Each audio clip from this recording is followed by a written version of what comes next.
নমস্কার বন্ধুরা, সুতপা রান্নাঘরে সবাইকে স্বাগত জানাই। আজকে আমি তোমাদের সাথে শেয়ার করব রেস্টুরেন্ট টাইপ মিক্সড ভেজের রেসিপি।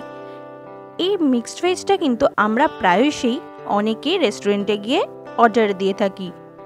পরোটা লাচ্ছার সাথে কিন্তু এর স্বাদ অসাধারণ লাগে। তাহলে চলো দেখে নিই কীভাবে আমরা এই বানাচ্ছি রেস্টুরেন্ট টাইপ মিক্সড ভেজ। প্রথমেই আমি নিয়ে নিয়েছি বিনস। এই পদটি করার জন্য আমাদের কিছু সবজির প্রয়োজন, আর সবজিগুলো কিছু বিশেষ আকারে কেটে নিতে হবে আমাদের। নিয়ে নিলাম বিনস। ঠিক এইভাবে আমি কিন্তু বিনসগুলোকে কেটে নেব।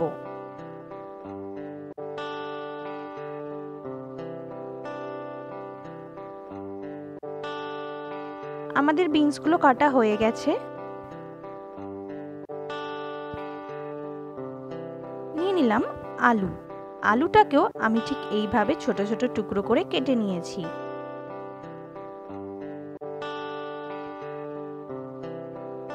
নিয়ে নিয়েছি ক্যাপসিকাম, নিয়েছি গাজর। গাজরের ছালটাকে ছাড়িয়ে নিয়ে মাঝখান থেকে একটা লম্বা লম্বি টুকরো করে নেব।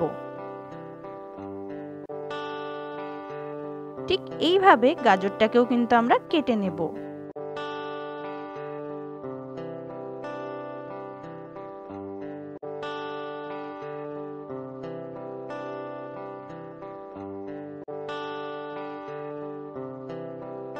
নিয়ে নিয়েছি মটরশুঁটি বা কড়াইশুঁটি, নিয়েছি ফুলকপি। ফুলকপিগুলোকেও ছোট ছোট টুকরো করে নিয়েছি। তারপরে একটা কড়াইতে নিয়ে নেব জল।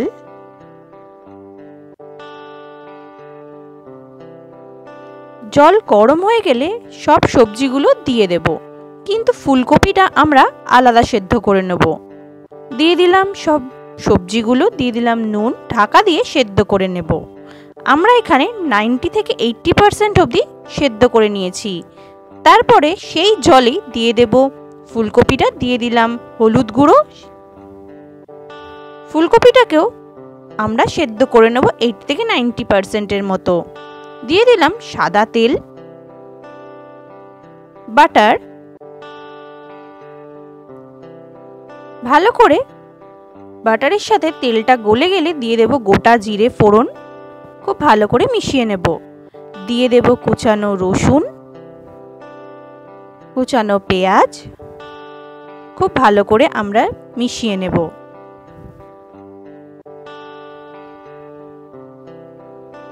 দিয়ে দেব আদা বাটা, সেটাকেও খুব ভালো করে মিশিয়ে নেব।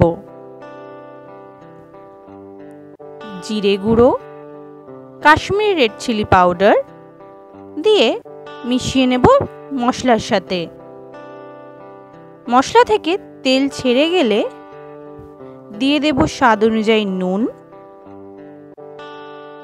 আমি 10 থেকে 12টা কাজু পেস্ট করে নিয়েছিলাম, সেই কাজুর পেস্টটাকেও দিয়ে দিলাম মশলার সাথে।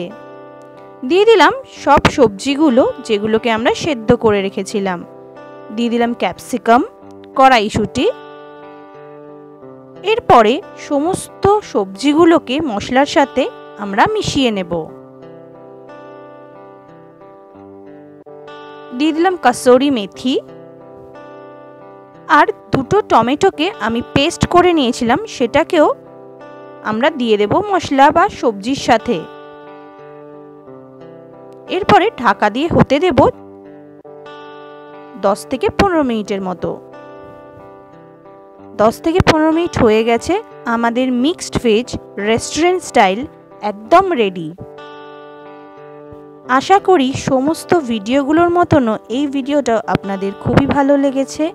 আবারও হাজির হয়ে যাব নতুন কোনো ভিডিওতে, নতুন কোনো রেসিপির সাথে।